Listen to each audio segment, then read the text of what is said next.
Chapter 9. Jacko of St. John's. Dick looked at his watch. 4:30 already. The lunch had gone on far longer than he'd expected. The old boy certainly had stamina. Dick decided to walk back to St. John's, his old college. He would go along the backs. The frosty February air by the river would help to clear his head. As he turned down Fen Causeway, he thought again about Sir Percy's reaction to his question about Molly's child. He'd obviously decided there was no point in denying it. That would not have fooled Dick. Instead, he had told Dick just enough, but no more. He had also managed to issue a warning. Dick wondered how much more he knew, and had not told.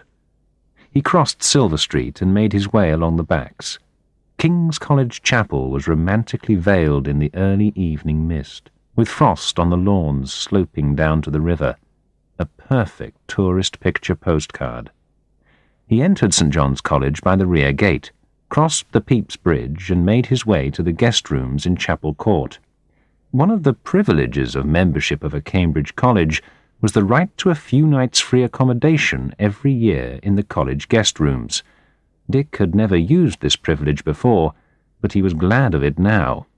He had not told Sally of his visit to Cambridge, and had no wish to meet her. It would only have led to disagreements over the divorce settlement. It was better to let the lawyers sort it all out.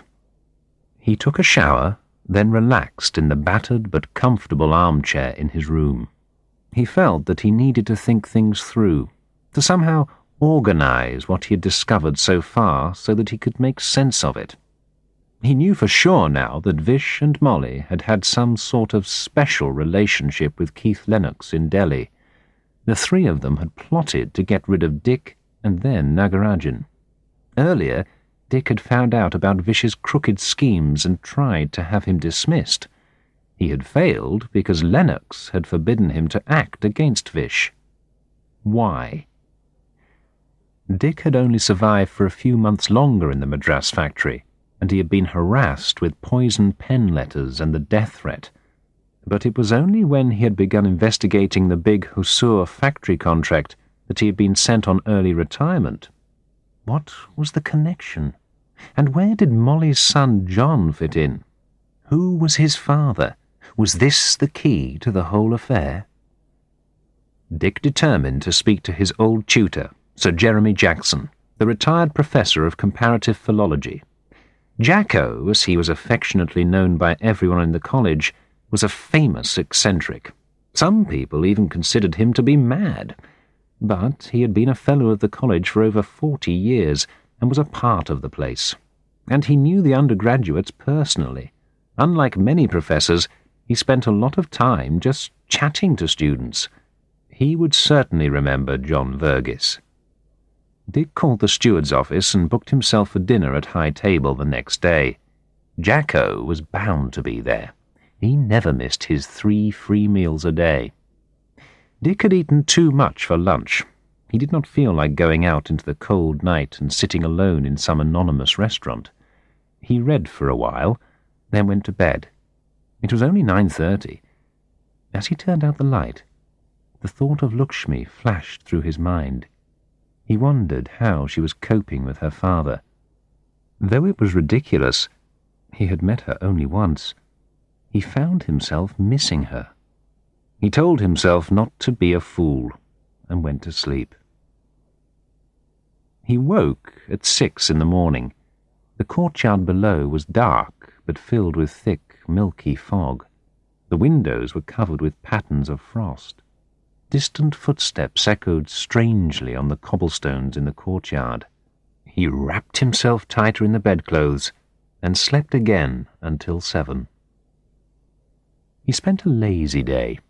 After breakfast in the college buttery, he strolled off into the town.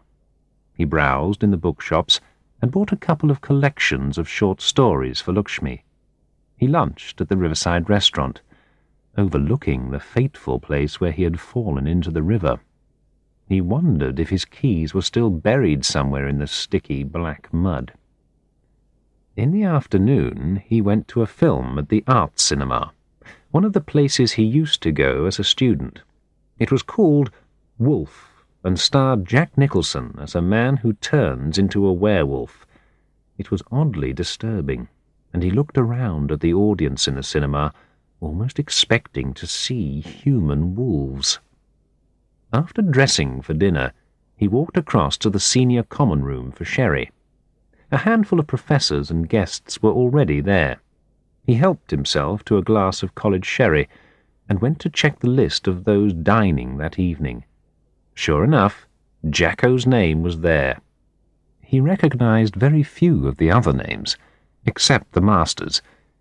He noted that a Nobel Prize winner and a well-known woman novelist were among the guests. Jacko came in and walked straight across to him. He was a small, sprightly man with a round stomach and twinkling eyes. His bald head was suntanned. He took a Mediterranean holiday every winter. "Got your note, Dick? Splendid to see you again. Let me just get myself a drink. Right, cheers. Just got back from my holiday in Greece. Lovely weather. Good to catch up with the latest Greek idiomatic expressions. Oh, I love it. Oh, how are you keeping?" At a signal from the master, everyone followed him in single file into the great hall and took their seats at the high table on a raised platform at one end. Below them, the undergraduate students sat at the long tables under the portraits of famous former students hanging on the wood-panelled walls. Everyone rose for grace to be said, in Latin, of course. Dick sat next to Jacko, who, between mouthfuls of food, made rude comments in a loud voice about the other dinner guests. Jacko continued to do this for the entire meal. They then stood again for grace, again in Latin, and filed out. "Come back to my rooms, Dick. I can't stand any more of this ridiculous talk. Can't hear myself think. We'll have some coffee sent over, and you can try my slivovitza. I got a bottle off one of my ex-students before the Bosnian thing started. Terrible business." Jacko's rooms were on the first floor facing the chapel. Although he must have been over 80 years old, he was clearly still active. A grammar of Albanian lay on the desk, next to a work on the phonology of Old Basque. Journals on linguistics were scattered around the room, and a large Mandarin English dictionary with well-thumbed pages lay open on the dining table. A college butler brought them a tray of coffee. Jacko uncorked a bottle of clear spirits, pungent with the aroma of plums. "Here you are. This will put hair on your chest." And he poured Dick a glass of the fiery liquid. "Now, what can I do for you, Dick? What's your problem?"